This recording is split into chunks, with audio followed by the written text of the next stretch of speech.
Good afternoon, everyone. Thank you. It's an honor to be here today and to be part of this incredible symposium. And in the time that I have with you today, I want to share my research on secondary victimization by the criminal justice system, as I think it offers an important cautionary tale for our fight to end sex trafficking. Because when women reach out to the criminal justice system, they are treated in ways that makes them feel like they have gone through a second rape, hence the term secondary victimization. So as we try to increase our efforts in the prosecution of sex trafficking, we need to keep in mind that there is another crime that is being committed here, one that is being committed by our criminal justice system, and that is also a very grave public health concern. So by way of overview, what I'm going to be doing in my time with you today is to share with you what I've learned about what happens when child, adolescent, and adult victims turn to the criminal justice system after they've been sexually assaulted, with an eye toward this problem of secondary victimization, how they are being treated by our system. And then I want to take a step back and ask the question, why? Why is our criminal justice system treating victims as though they are criminals? Because that's very important information that we need to prepare both survivors and the criminal justice system for responding to the needs of those who've been trafficked. First off, a few disclosures. The research I'm presenting today was funded by grants from the United States National Institute of Mental Health and the United States National Institute of Justice. The views on this talk are those of the author and are not the official policies of either the Department of Health and Human Services or the Department of Justice. The chances of you confusing what comes out of my mouth as official government policy is exactly zero, but I am legally required to say this. By way of background, I want to start with a working definition of sexual assault. I'm a sexual assault researcher, and in our world we define sexual assault as an act of unwanted sexual penetration or unwanted sexual touching that is committed by the use of force, the threat of force, or when the victim is incapacitated or unable to give consent. Now, national epidemiological data tell us that in childhood and adolescence, boys are at risk between 7 and 17% of them of experiencing sexual assault, girls 14 to 28%.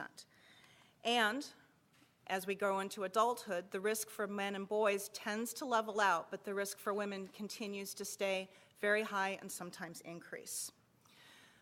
But these numbers I'm showing you are not specific to sex trafficking.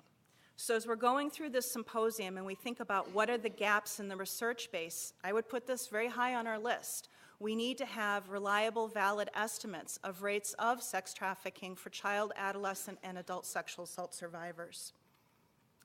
So in the meantime, what can we learn? How can we borrow from sexual assault research more generally? Given the dearth of research on this, let's see what we can learn from other literatures about sexual assault with respect to what happens when victims turn to the legal system after they've been sexually victimized, what is the impact of that experience on their health and well-being, and again to ask why. Why is our criminal justice system so inept in being able to respond effectively on a consistent basis to survivors? So let's start with that first question. What does happen when a victim turns to the criminal justice system after she or he has been sexually assaulted? Well, quite simply, what happens is it is a very harrowing experience of a survivor having to tell his or her story over and over and over again to people over and over and over again. So they have to say, what happened? When did it happen? Where did it happen? Tell me again what happened. Were you using alcohol? Were you using drugs? Who was the assailant? Did you know him? Where were you with him? What were you doing? And on and on and on, question after question after question after question, on and on and on. And then when you think you're done, tell me again what happened. It looks like a mess, and it feels like a mess to survivors. What I try to do in my research is make some sense out of this mess. I try to unpack and understand this to figure out, okay, what did the legal system do or not do in terms of what actions it took? How were victims being treated? And what is the impact of that treatment on survivors? And I look at this for child victims, and by child I mean 12 and under. I look at this for adolescent survivors, 13 to 17, and for adult survivors, 18 and up. So first off, what happens when a victim turns to the criminal justice system? What actions will or won't be taken? Well, what I do in my research is I start with a group of reports that were made to the criminal justice system, and then I track them through all the different steps and stages to find out what was the final outcome of an incident that was reported to the police, so that I can answer the question, for every 100 sexual assaults that are reported to the police, how many actually are referred to prosecutors to be considered for filing charges? How many make it to the prosecutor's office but are then dropped? How many go to trial but are acquitted? And then how many go to trial and are convicted or result in a plea bargain?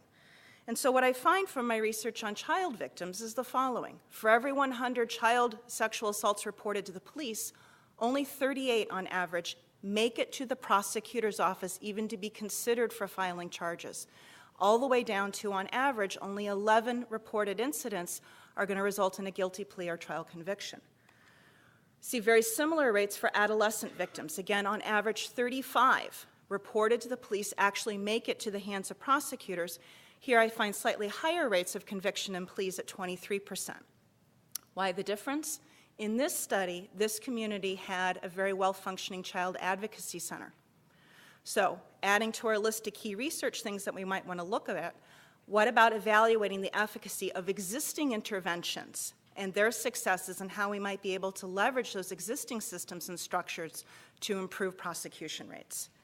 And then finally, for adults, it's even worse. 14 on average are going to make it to the prosecutors. On average, only 6 are going to be a guilty plea or trial conviction.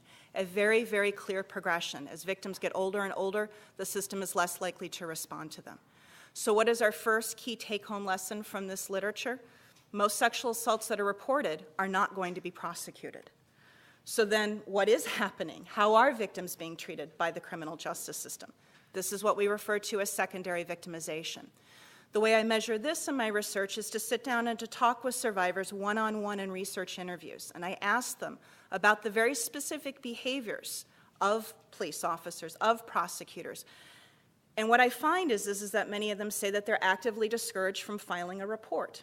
Law enforcement tells them what happens to them is not serious enough to pursue. Many of them are told that the way they dress, the way they behave, they did something to provoke the assault, and on and on and on, so that I can get an estimate of how many secondary victimization behaviors are occurring. Now, in this research, I only have data from adolescents and up, because to do this kind of very close work, sitting down and interviewing a child, is something that many institutional review boards, ethics review committees will not permit. So again, as we add to our list of research issues, we're going to have to find a way of being able to do collaborative research with child victims to be able to understand things from their point of view. Because what we know from the adolescents and up is that their experiences with the criminal justice system are quite grim. On average, 87% of adolescent victims experience at least one major secondary victimization behavior in their experience with the legal system, and again, very, very high rates for adult victims. Now, taking these graphs, these numbers, let's bring it back to the human level. I want to share with you a quote from one of the interviews I did with a survivor. This is from a 13-year-old young woman I interviewed. And she said, in reference to her interaction with the police, "He didn't believe me, and he did everything he could to let me know that from the moment I sat down, before I said a word." This is a very common sentiment I have from young women I interview. Before they open their mouths, the police have decided that they are not going to take this report seriously. So our second key take-home message is that most survivors are subjected to victim-blaming, insensitive treatment from legal system personnel. So then what is the impact of that on them and their health and well-being? Well, we could measure this very complexly, or we could measure it very simply, and you'll get the same answer. Again, in these interviews that I do with adolescent and adult victims, I ask them, as a result of your contact with the legal system, did you leave feeling depressed, anxious, violated, and reluctant to seek further help? Very, very high rates of psychological distress among adolescent victims, very high rates of distress among adult victims. Again, taking these numbers and these graphs down to the human element, let me share with you a quote. This one was from a 14-year-old young woman I interviewed. She said, "I wanted to crawl into myself and die. It was like it was happening all over again. It, her treatment by the criminal justice system, it, the rape that she just experienced." So our third key take-home lesson, contact with the legal system can have very serious negative psychological consequences for victims. So then the question must become, why? Why does our criminal justice system respond to some of our most vulnerable victims in this way? Well, we can look at different explanatory models, different reasons why this is happening at different conceptual levels of analysis. We can start off with our very broad, macro, sociocultural level explanations and say that the key reason why we see so much secondary victimization is that this is a manifestation of broader institutionalized sexism, racism, classism, ageism, homophobia, and other forms of oppression. Now, those are very complex ideas to get your head around. They're even more complex to measure in social science research. So there's not a lot of research on this per se, and in fact, what most of us doing this work do is say, yep, this is probably there. I may not be able to measure it, but it is very much a reason why this is happening. And instead, we try to focus at a different level of analysis, most notably the organizational level. What is it about our legal system and its structures, its resources, and its norms that's allowing secondary victimization to happen and happen over and over again? Well, what we find from research in this area is that our legal system personnel are completely undertrained to deal with victims of sexual violence. They're under-resourced. Most police and prosecutors' offices do not have specialized sex crimes units. But most importantly, tapping into this norm idea, the criminal justice system is very, very concerned with legal outcomes. Everybody's worried about what could happen at trial, okay? Well, trial, you saw the graph. You know that the probability of that is actually quite small from happening, but everybody's thinking about it. From the minute the victim sits down, what could happen at trial? Well, what happens at trial in the American criminal justice system is indeed an adversarial process. So then what happens is that adversarialness starts to come upstream, and it starts to affect how victims are treated in the immediate aftermath of the sexual assault. And I want to share with you an excerpt from an interview I did with law enforcement personnel that really shows this normative thinking in the criminal justice system. So I asked this officer, did you discourage her from filing a report? Classic standard secondary victimization behavior. And he said, yes, I did. You damn right I did. These cases are a nightmare for everybody. I need to know right here, right now, whether she's got what it takes to get through this. She's got to show me that she wants this. If she can't convince me that she was really raped, she can't convince a prosecutor or jury. Really, I see my job as trying to help her understand what she's up against and protect her from that. We could have an entire symposium on this quote, but we will not.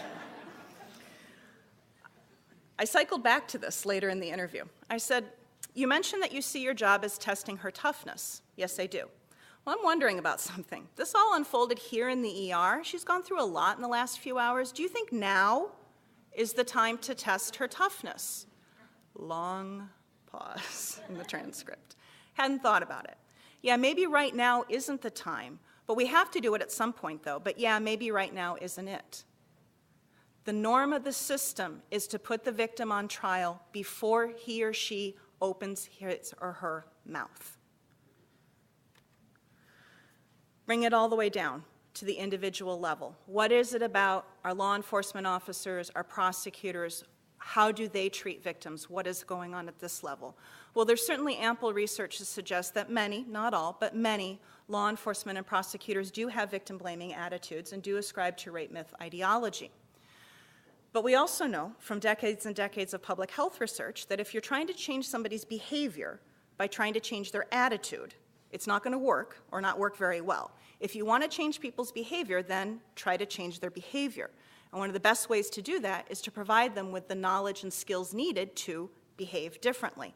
And indeed, there's growing research that suggests that many members of the legal community do not have the knowledge to work with victims of trauma. They do not understand what it is like to be a victim of a violent crime. Again, I want to share with you an excerpt from an interview I did with a law enforcement personnel that highlights this. He's talking about his experience working with victims over 15 years, and he says, the stuff they say makes no sense. What do you mean? It's just impossible what they say has happened to them. Stuff like that just doesn't happen. And then they're telling me they're like all, I don't know, numb or something, like they're reading it from the TV guide. If it's real, shouldn't they be upset? And it comes out all jumbled. It's not even coherent, not even close. It's like they're making it up as they go along. Come back to that later in the interview. I said, You mentioned what victims say makes no sense. Have you ever received any training on the neurobiology of trauma and how it affects victims' behavior? No. Neuro what? The way trauma affects the brain. That's why victims act the way they do. There's scientific reasons for what you're seeing and how victims act. Well, who knew? I suppose it would have been nice to know that. And indeed, it would be nice to know that, because there has been a veritable explosion of research in the last 5 to 10 years on the neurobiology of trauma. There's a very broad, growing, multidisciplinary literature on how trauma affects victims' physiological reactions during the assault, the activation of what's called the HPA axis, the hypothalamus to the pituitary gland down to your adrenals, a hormone that sits on tops of your kidneys, that secrete a variety of hormones under traumatic situations. Those hormones can help with the fight response, they can help with the flee response, and sometimes they cause a freeze response, known as tonic immobility. We also know from this research that these hormones affect the neurobiological structures that affect memory encoding and how a memory is laid down in the brain, how a memory will be recalled. And because it's laid down in under traumatic situations, the recall is often fragmented. So it may sound like a victim is making it up as he or she is going along because the memory itself is stored in a fragmented way. We have growing research on how trauma affects brain structures in children and adolescents. We heard some of that this morning. And we're also learning more about how cumulative trauma, that day in, day out victimization that goes with trafficking, affects people's health and well-being throughout the lifespan. But police and prosecutors are unfamiliar with this research and its implications for working with victims. Now, I'm happy to say that this has become a key training focus for the U.S. Department of Justice and the Office of Violence Against Women, the National Center for Victims of Crime, and the International Association of Chiefs of Police. I've trained with all 3 of these organizations literally within the last 2 months, bringing this information about neurobiology of trauma to frontline providers so that they understand who they're working with and how trauma manifests. So the key last take-home message I want to leave you with is that the legal system is unprepared to work with sexual assault victims, and I would dare say that the legal system is wholly unprepared to work with sexual assault victims who have been trafficked. So how can this change? 2 simple but very complex things. Number 1, prepare the legal system. Legal system is unprepared for working with victims of sex trafficking, and given the very, very high rates of trauma among trafficking survivors, training on neurobiology of trauma is essential for our first responders. Then again, moving it to the organizational, institutional level, we need the policies, procedures, and inter-organizational networks so that law enforcement know what to do when a trafficking survivor comes to them, and that they can draw upon their network of colleagues to provide best practice services to that survivor. But we also need to prepare the survivors, because survivors are unprepared for what's going to happen to them if they make a report to the legal system. The critical need for advocacy services here cannot be overstated. It is absolutely essential that all survivors of sexual violence have an advocate with them throughout the criminal justice system. And again, moving from the case level to the organizational community level, community readiness is critical. A network of multidisciplinary service providers who are there, who are informed, ready to provide trauma-informed care to survivors. In conclusion, I want to bring it back again to the voices of survivors. And at the end of my interviews, I always ask the women and men that I interview, what would you like me to say when I'm out talking to law enforcement, doctors, nurses, policymakers? What message do you want me to take with me? And they say, this is what I want you to do. And this is what one woman says. I want you to tell them every single time you do this. She said, I want you to say this to them. Everything you say, everything you do is a chance to help me or hurt me. Make the choice to help me. Please help me. Thank you for your time.